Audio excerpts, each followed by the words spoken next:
Entire villages in Spain are disappearing. We are talking about a crisis so severe that one region is paying people up to 15,000 euros to simply move there and work remotely. This is not just some marketing trick. This is Extremadura's desperate attempt to solve what experts call empty Spain. And they reached a dramatic tipping point. I've helped hundreds of expats to relocate, but I've never seen anything quite like what's happening in Spain right now. In the next few minutes, I'm going to show you exactly how to get paid by the Spanish government, the hidden challenges you won't read about in their promotional materials, and why this program exists in the first place. I will also share real opinions from locals about what's actually living in Extremadura, both the good and the bad. By the end, you'll know if this rare opportunity fits your lifestyle and the exact steps to make it happen. The crisis behind the cash. Why Spanish villages are vanishing. Spain's rural regions are experiencing demographic collapse on a massive scale. This is what experts call empty Spain, a crisis so severe that entire communities are literally vanishing. We are not talking about a slow decline here. These are villages that existed for centuries, and now they are becoming ghost towns within a single generation. Schools closing because there are not enough children to fill a single classroom. Family-owned shops that served communities for decades now sit empty with broken windows and faded signs. The last elderly residents watch their neighbors leave one by one until they are the only ones left. But this isn't just about economics. This is cultural extinction happening in real time. When these villages disappear, they take with them centuries of traditions, local dialects, and ways of life that can never be recovered. Festivals that brought communities together for generations now have no one left to celebrate them. Take the village of Granadilla in Cáceres province. Once a lively community, it's now empty. Houses stand, but no one lives in them. In the Ambroz Valley, where a relocation program runs, Hervás is the biggest town with 3,900 people. While smaller places like Segura de Toro have as few as 188 residents, or Yarija with only 136 people living there. The same town of Yarija, only 100 years ago, had almost 6 times the current population, but since then it decreased 82.4%. This is just one of many cases. The numbers reveal a demographic time bomb that is already exploding even on medium-sized cities. So if even medium-sized cities are suffering, you can imagine how bad it is in small villages. Rural Spain has aging populations with practically no young people to replace them. The average age in many of these villages is over 60, and birth rates have collapsed. Young Spaniards move to Madrid, Barcelona, or Valencia for work opportunities, leaving their grandparents behind. Extremadura is at the center of this crisis. This autonomous community has one of the lowest GDPs per capita in all of Spain, combined with unemployment rates that consistently rank among the highest in the country. These are not sustainable numbers for maintaining communities. Without immediate intervention, autonomous communities like Extremadura or Castilla y León, more rural in a sense, will keep losing residents to urbanized coastal communities. That's exactly why Extremadura became ground zero for this radical experiment in paid relocation. But there is a reason most people have never even heard of this region, until now. And by the way, we would be so glad if you click on the like and subscribe button. It's really important for us. The autonomous community of Extremadura, the hidden Spain most tourists never see. If you watched my video about the best place to return in Spain, probably you already know how beautiful, cheap, and empty this part of Spain is. Extremadura has about 1 million people living across 16,000 square miles, making it one of Spain's least populated areas. Popular cities like Barcelona and Madrid attract millions of tourists each year, but this region, located next to Portugal, is often ignored by both visitors and many Spaniards. This isolation turned this place into the perfect testing ground for desperate measures. Extremadura stretches across vast rural landscapes, dotted with medieval towns that time forgot. The Ambroz Valley, where this relocation program operates, represents everything beautiful and challenging about this region. Mountain scenery, thermal pools, and villages that look exactly like they did centuries ago. The valley even won the European Destination of Excellence Award in 2019 for sustainable tourism practices.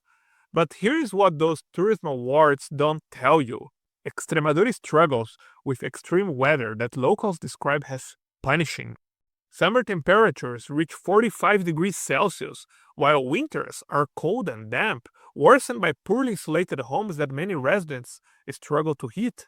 The infrastructure challenges make daily life even harder. Locals say Extremadura is really not connected at all, with limited train service and no major airport. Getting anywhere requires careful planning and patience, whether you are traveling to Madrid or trying to catch an international flight. Economic isolation compounds these problems. The empty Spain issue is not only about the sparsely populated places, but also about the lack of economic opportunities, be it in the industry, services, or advanced agriculture. That explains why so many young people leave. There simply are not enough opportunities to build careers or start businesses. Yet, Extremadura offers something many parts of Spain have lost. This region preserves authentic Spanish culture. Without tourist crowds or inflated prices, you can explore Roman ruins and Moorish architecture without fighting through crowds. The cost of living runs about 30% below the prices of places like Catalonia or Madrid, and the historic buildings are not surrounded, or even besieged, by modern glass skyscrapers.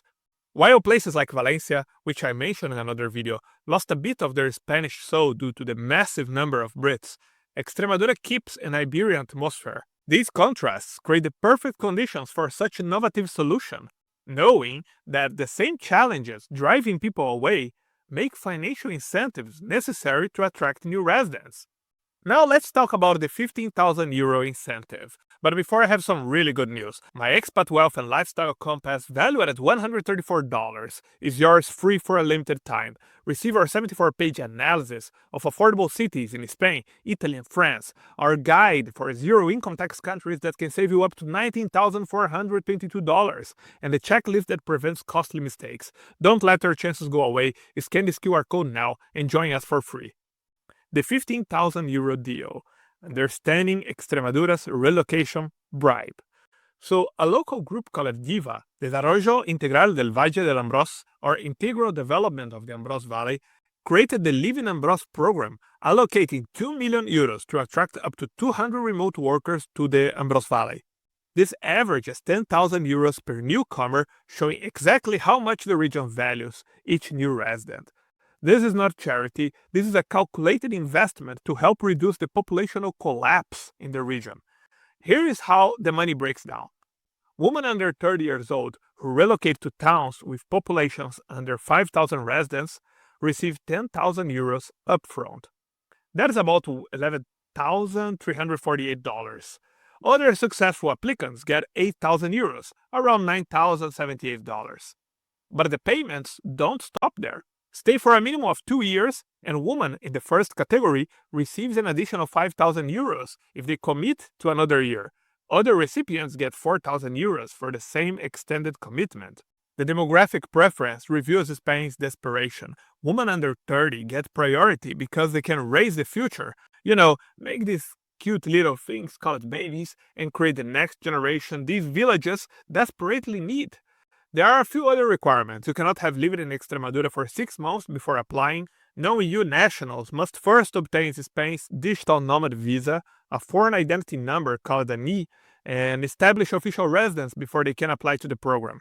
You must work fully remotely in the tech sector. Specifically, the government requires work through the exclusive use of media and IT systems, telematics, and information fields.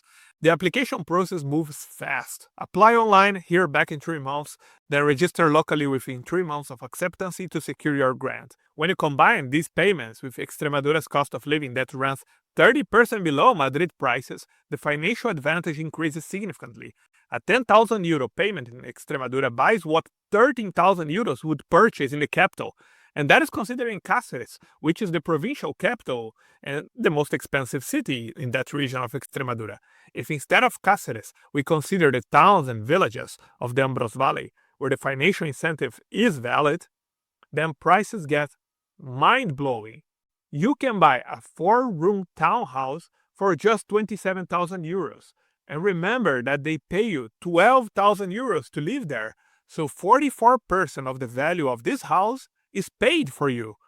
Only two Spanish regions match Extremadura's low cost, Castilla y León and Castilla-La Mancha. If you want a video about these regions, let me know in the comments. But we also have a compromise to tell you about the not so bright side, as always.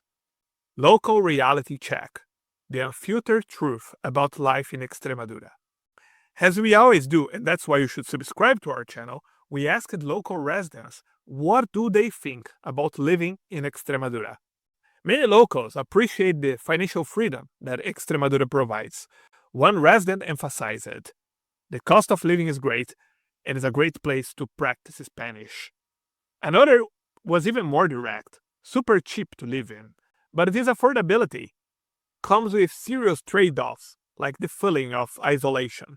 One former resident admitted, it does feel isolated there, but there are some transport options to go elsewhere for the weekend. Another was more blunt. Extremadura is really not connected at all, making it hard to find train connections to large cities like Sevilla. The community connections get mixed reviews. Many locals emphasize the region's warmth, saying things like, people here are quite friendly, but others paint a different picture. One resident warned that the area is somewhat redneck, so expect some strong stereotyping. The climate presents serious challenges that promotional materials downplay. One local described the weather harshly, saying, brutally cold and brutally hot because it's like a desert. Another noted that winter in poorly insulated houses feels cold and humid. Yet some residents find compensating benefits. Open quote, good food, super cheap to live in, noted one local. Outdoor enthusiasts appreciate that there are lots of great hiking spots. The language immersion opportunities are genuine for foreigners wanting to master Spanish. Some people reported that certain areas smell like shit. Since I am myself from a small town and I enjoy such smells, I'm not sure if this is a compliment or a criticism. The Diva created this program precisely because these challenges drive people away. They understand that financial incentives are necessary to make rural life viable for most people. Then comes the question, is it worth it?